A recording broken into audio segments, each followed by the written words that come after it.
crucify you on a cross, you should be ready to accept the result as it is. Focus on purpose and not on outcome. Focus on the roots and not on the fruits. Have passion at the time of input phase and have philosophical outlook at the time of output phase. As usual, Arjun wanted a confirmation from the Western view. Krish sir did not leave him on that count also. He quoted Shakespeare as a parting shot. This is what is the quote of Shakespeare. 3 sentences for achieving success. 1. Know more than others. 2. Work more than others. 3. Expect less than others. The vibrations of the voice was ringing in the ears of Arjun long after his dad vanished the scene. Then moving on to the day 5, it was a different question that day. Can character and competence coexist? In Mahabharata, Guru Dronacharya taught the skills of archery to Arjuna, to Kauravas and Pandavas. But he taught the secrets of the Brahmastra. In today's equivalent, modern equivalent, we can call it as intercontinental ballistic missile. He taught the Brahmastra only to Arjuna and not even to his son Ashwatthama, who was his own son who had the equal competence. He was queried, why did he do that? For that, Dronacharya said, Arjuna knows not only how to use, but also when and why to use. So he has both the character and competence, therefore I prefer to teach Arjuna only, he said. Now, as usual, our hero Arjun, you know, he is a man of a rebellious mood. He counters his dad. Dad, the world rewards competence. It does not recognize the character, he said. Then the Krish sir went on to lay down the foundation of character-driven competence, which was the trigger of the book.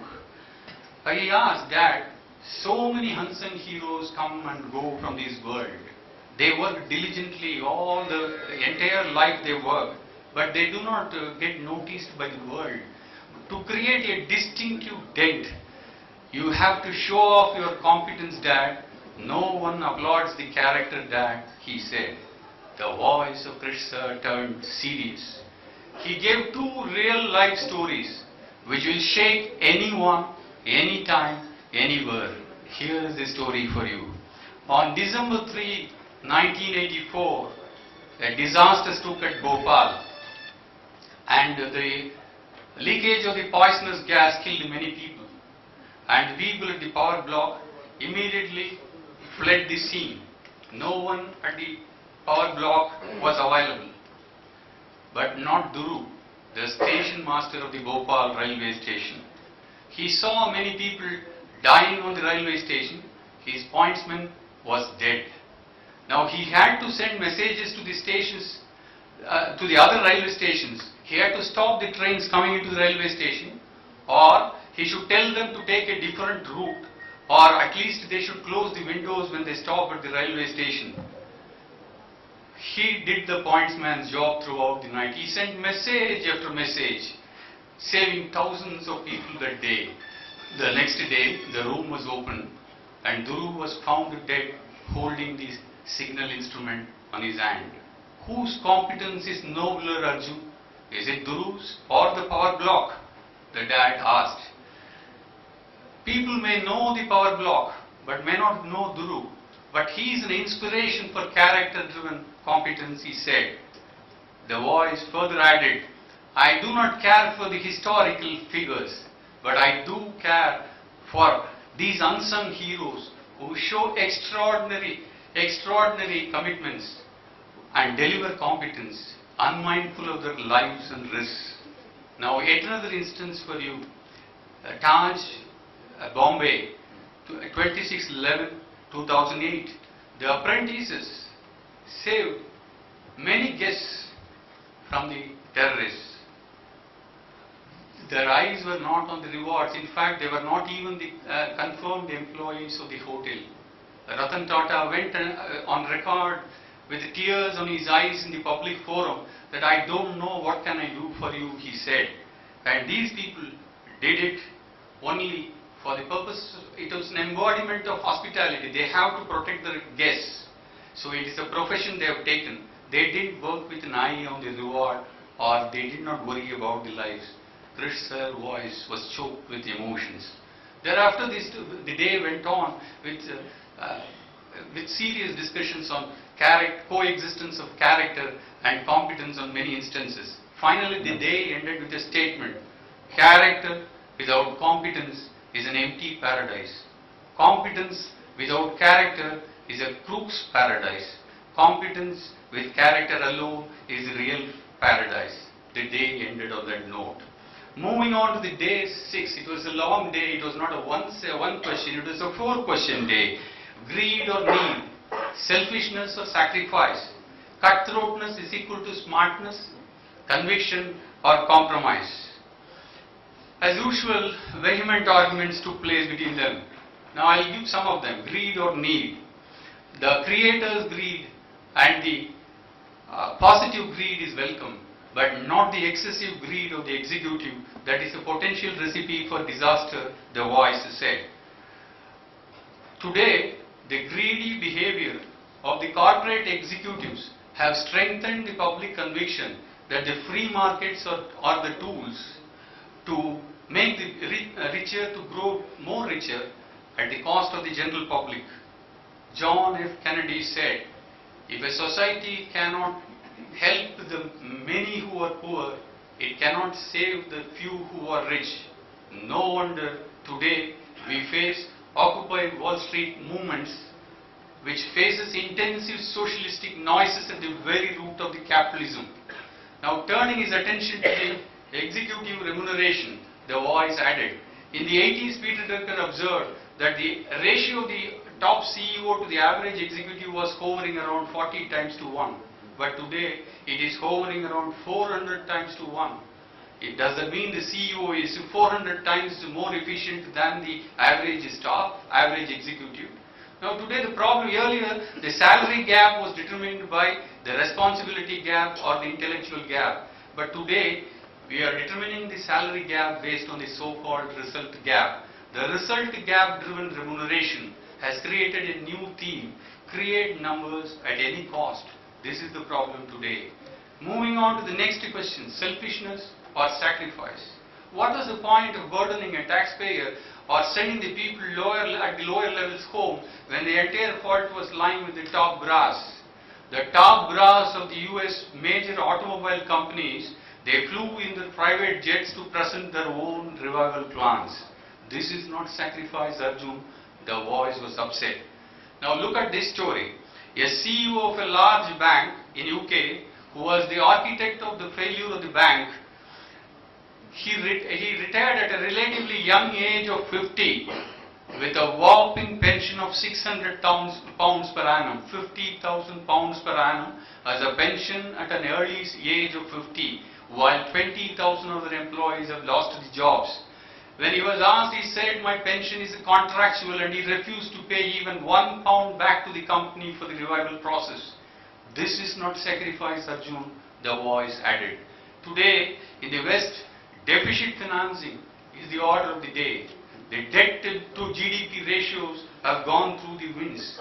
In a recession, it might seem good for an individual to save for a rainy day, but it is bad for the national economy. This is the situation in the West. It's a catch-22 situation in the West. The consumers have to carry on as usual, spend more and save later. This is what is the Western philosophy now. Be bad for some more time so that you will eventually turn good one day. Will the future income enable us to pay off the past debt as well as the future debt? Are we entering into a sustainability trap? When something cannot be cured, it has to be endured, thundered the voice. Moving on to the day 8, it was a different day. 2 questions. Do you know who I am or who am I? Both are different statements. This is on ego management. The voice narrates a story from the Alexander the Great. Alexander the Great, after the conquest of most of the countries, he was returning back home. On his way back, he had a terminal illness. He knew that he will not be able to survive further. He is going to die, he knew. He called 3 of his army generals. He told them, I have 3 desires. 1, I want the doctors who treated me to carry my coffin. Number 2, I want the gold and the diamonds worn by me to be thrown in the path towards my graveyard. 3, I want both my hands to be hanging outside the coffin when you carry my coffin towards the graveyard. The generals were confused. Why? The King Alexander answered, number 1, I want the people to know, however big a king he may be, however best the doctors he used, those doctors themselves were not able to save me. I want the people to know, that's why I want the doctors to carry the coffin.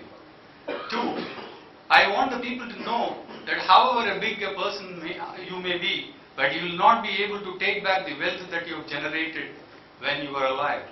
3, I wanted the people to know that I did not come with anything, and I wanted them to know that I did not go with anything.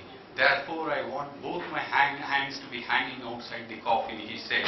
Therefore, power, position, fame, wealth may come to you due to some competence, but you should try to use them as a means to achieve great ends, my son, the voice added.